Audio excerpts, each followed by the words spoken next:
well, apart from that little mistake in that passage in the right hand. I hope you enjoyed that. This is the start of Beethoven's Sonatina in G major.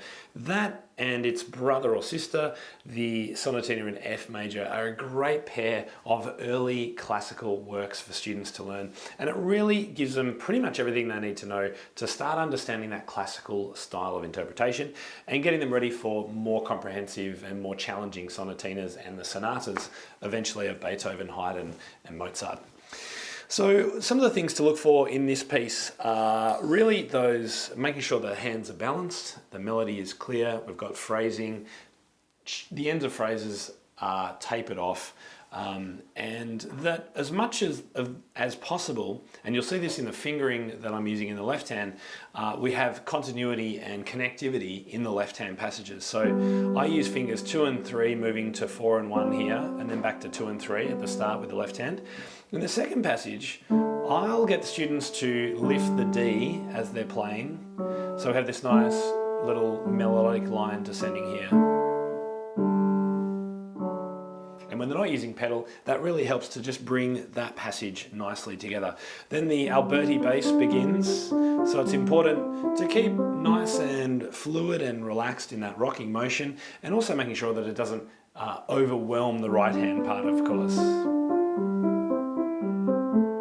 Now, at the end of the A section, in the left hand, I tend to lightly detach those crotchets, except the last two. Now that's a stylistic thing. Remember that interpretation in this era was somewhat up to the, there were some conventions of course that people followed, but there was freedom, as in the Baroque period, of how you interpreted different aspects of pieces like this. So I kind of hear at the end of this phrase, I hear a bassoon playing, and it kind of got that short kind of articulated sound. So here. Now you could do, and that would be perfectly acceptable as well, but my preferred approach is that slightly detached left hand. Now, if you're interested to see actually how I do mark up my score, then I am going to make this score, which I'm reading from today, and I've fully annotated, available for you as a download. If you click the link in the description below, you'll be able to grab that, and also a copy of my general knowledge notes on this piece. So that lists all the signs and terms and key signatures and information about the era and the composer, the kinds of things that students would need to know if they're going to be examined on this piece of music. As I say, it's one of the really great pieces in the piano repertoire for the intermediate student, so it's a great one to explore if you haven't already. So we're in ternary form. We've had a look at the A section, and really I think the main thing here is just to make sure we're phrasing each section appropriately for the period. Now note that we do have these acciacchaturas, literally the second note in the right hand. And if we were playing in a modern style, if this was Christopher Norton, then we would be playing that. But in the classical era, that wasn't generally how this was interpreted, although I know that there is some conflict of opinion about how Beethoven would have liked these to have been played, and new research keeps coming out. People change their opinions. I do like, and I think for students, using turning those acciaccaturas into a pair of quavers or 16th notes, I think is the best approach for this style of work. In the B section, we've got longer phrasing in the right hand.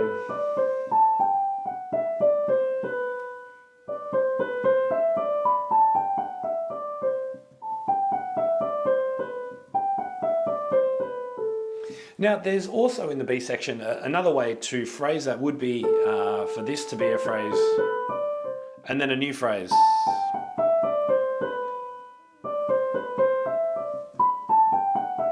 Which makes the sequence of descending notes thereafter in the middle section of that page a little bit more connected. So that can be an approach that you can use, and that is totally valid as well.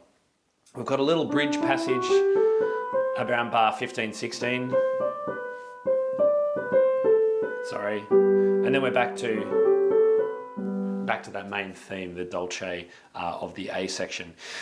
So really what I'm focusing on with students in this piece is balance and phrasing. And they're the two main aspects really of approaching something like this in the classical era and doing it justice, particularly if you're going to be examined on this. Now towards the end of the second page at bar 25, we do have a coda as well.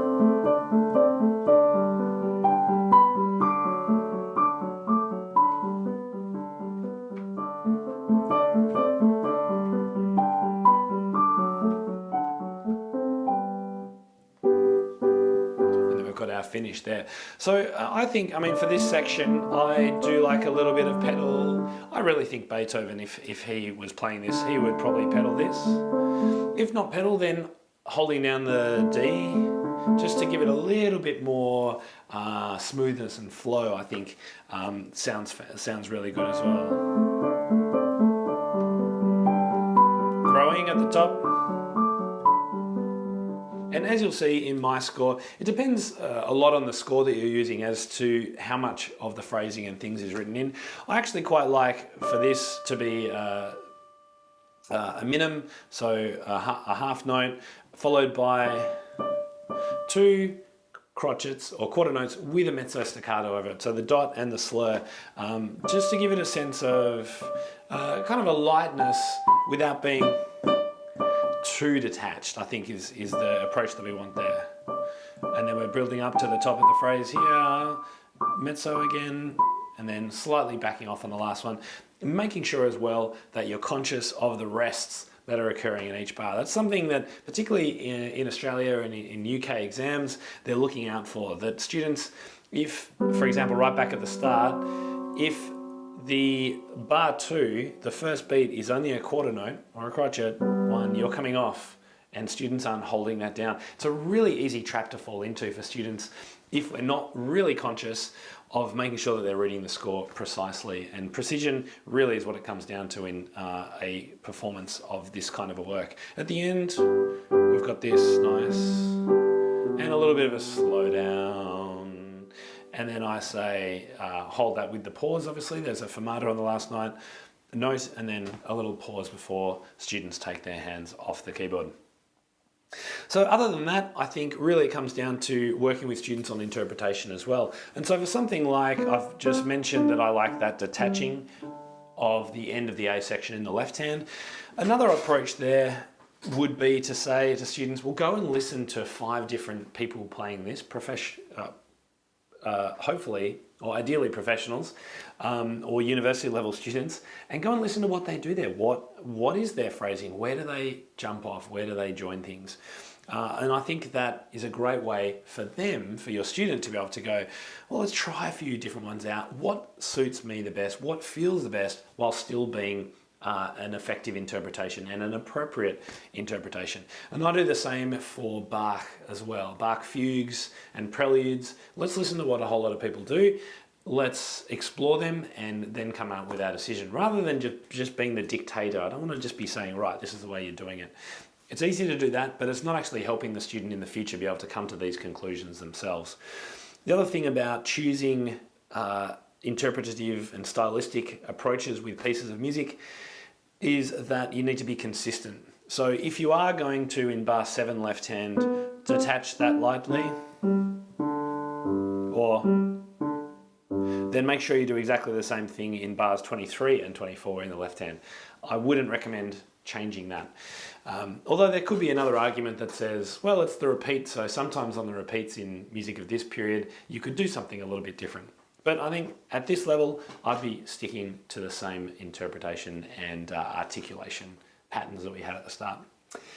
So there you go. I hope that's been a helpful quick look at Beethoven's Sonatina in G major. If you haven't taught this piece before, then I really do recommend it. And if you have, give us some feedback below in the comments. Let me know anything that I've missed that you really focus on in your teaching, or anything you disagree with about my teaching. I love having an online discussion with people who have different opinions about how to teach things. So I look forward to your comments, and I'll see you in the next video.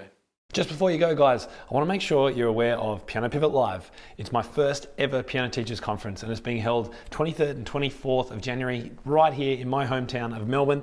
Beautiful weather in summer, of course. If you want to find out more about it, head to timtopham.com/conference. It's going to be an incredible experience, and I can't wait to welcome you to Melbourne. See you then.